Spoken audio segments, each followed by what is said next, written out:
இந்த புக்கை நீங்க படிச்சீங்கன்னா நீங்க ஊட்டிக்கு போறப்போ நீங்க ஊட்டியை பாக்குற பார்வையே மாறும். ஊட்டி மட்டும் இல்ல, ஒட்டுமொத்த நீலகிரி மாவட்டத்தை பத்தி நீங்க பாக்குற பார்வையே மாறும்.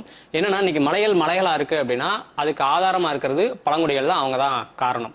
இந்தியாவில இப்படி 705 வகையான பழங்குடி சமூகங்கள் இருக்கு. அதுல 75 வகையான பழங்குடி சமூகங்கள் பாத்தீங்கன்னா பர்டிகுலர்லி வல்னரபிள் ட்ரைபல் குரூப்ஸ் சொல்றாங்க. அதாவது மிகவும் பாதிக்கப்படக்கூடிய நிலையில அவங்க இருக்காங்க அப்படின்னு சொல்றாங்க. அதுல 6 பழங்குடிகள் பாத்தீங்கன்னா அழியக்கூடிய நிலைமையில இருக்காங்களாம். அந்த 6 பழங்குடிகள் யாரு அப்படின்னு பாத்தீங்கன்னா குருமர், இருளர், தோதவர், கோத்தர், காட்டுநாயக்கர், பனியர், இவங்க தான். சரி, இவங்களுக்கும் இந்த புக்குக்கு என்ன சம்பந்தம் அப்படின்னா நீலகிரி மாவட்டத்துல தான் பாறை ஓவியங்கள் அதிகமா கிடைக்குது. இந்த பாறை ஓவியங்கள் மூலமா இந்த தொல்குடி சமூகங்களோட வாழ்வியல் பண்பாட்டையும் கலாச்சாரையும் நம்மளால தெரிஞ்சுக்க முடியும். அதாவது அவங்க வேளாண் சமூகமா, வேட்டை சமூகமா, கால்நடை வளர்ப்பு சமூகமா வாழ்ந்தாங்க அப்படிங்கறத அந்த பாறை ஓவியங்கள் மூலமா நம்மளால புரிஞ்சுக்க முடியும்.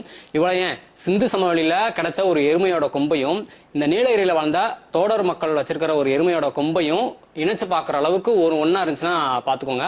அதன் மூலமா சிந்து சமவெளி மக்களுக்கும் இந்த நீலகிரி மக்களுக்கும் தோடர் மக்களுக்கும் ஒரு தொடர்பு இருந்துச்சு அப்படிங்கறத நம்மளால புரிஞ்சுக்க முடியும். நம்ம பாறை ஓவியங்கள் அவ்வளவு ஈஸியா சொல்லிடுறோம். ஆனா கண்ணு கெட்டாத தூரத்துல பாறை மலை உச்சில அது இருக்கும். சிலது கண்ணு கெட்ட தூரத்துல இருக்கும், சிலது பாறை உச்சில இருக்கும். அப்படி பாறை உச்சில இருக்கிற போய் பாறை ஓவியத்தை பார்த்தாலுமே அது ஈஸியா தெளிவா இருக்காது, டேமேஜ் ஆகியிருக்கும். சோ அப்படிப்பட்ட பாறை ஓவியங்களை தேடி தேடி கண்டுபிடிச்சு இந்த தொல்குடி சமூகங்களோட வாழ்வியலை நீலமலை தொல்லியல் அப்படிங்கிற ஒரு புத்தகம் மூலமா அழகா தெளிவா காட்சிப்படுத்திருக்காங்க.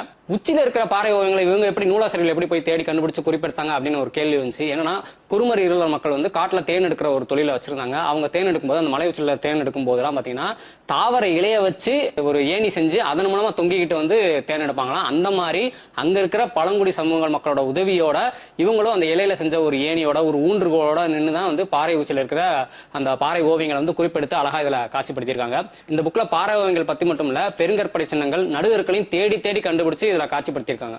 இந்த புக்கை நூலாசிரியர்கள் 2 பேரும் 28 பேர் கூட இணைஞ்சு மாதக்கணக்கில் அலைஞ்சு 70க்கும் மேற்பட்ட பழங்குடி மக்களோட உதவியோட 73க்கும் மேற்பட்ட பழங்குடி கிராமங்களை ஆய்வு பண்ணி ரிஸ்க் எடுத்து இந்த புத்தகத்தை வெளியிட்டிருக்காங்க. இது சாதாரணமா யாராலையும் பண்ணிட முடியாது. நாடி நரம்பு ரத்தம் சதை இல்லை, இது எல்லாத்துலயும் தொல்லியல் ஆர்வமும் ஆராய்ச்சியும் ஊறி போனவங்களால மட்டும்தான் இப்படி ரிஸ்க் எடுத்து பண்ண முடியும். அப்படி ஒரு படைப்பை வெளியிட்டிருக்காங்க. ஸோ இப்படி நம்ம பழங்குடி மக்களோட வரலாறையும் வாழ்வியலையும் தெரிஞ்சுக்கணும்னு நினைக்கிற தொல்லியல் ஆய்வாளர்கள், ஆராய்ச்சியாளர்கள், ஆசிரியர்கள் எல்லாருக்கும் இது கண்டிப்பா யூஸ்ஃபுல்லா இருக்கும். நீலகிரி மக்கள் கண்டிப்பா எல்லாரும் வாசிக்க வேண்டிய ஒரு புத்தகம். நீலகிரி மக்கள் மட்டும் இல்ல, ஊட்டிக்கு போகணும்னு நினைக்கிற, போயிட்டு வந்த இல்ல போயிட்டு இருக்கிற எல்லா மக்களும் கண்டிப்பா வாசிக்க வேண்டிய ஒரு புத்தகம். மறக்காம வாங்கி படிச்சிருங்க. புக்கு வேணும்னா கமெண்ட்ல இருக்கிற நம்பருக்கு ஃபோன் போட்டு ஆர்டர் பண்ணிக்கோங்க.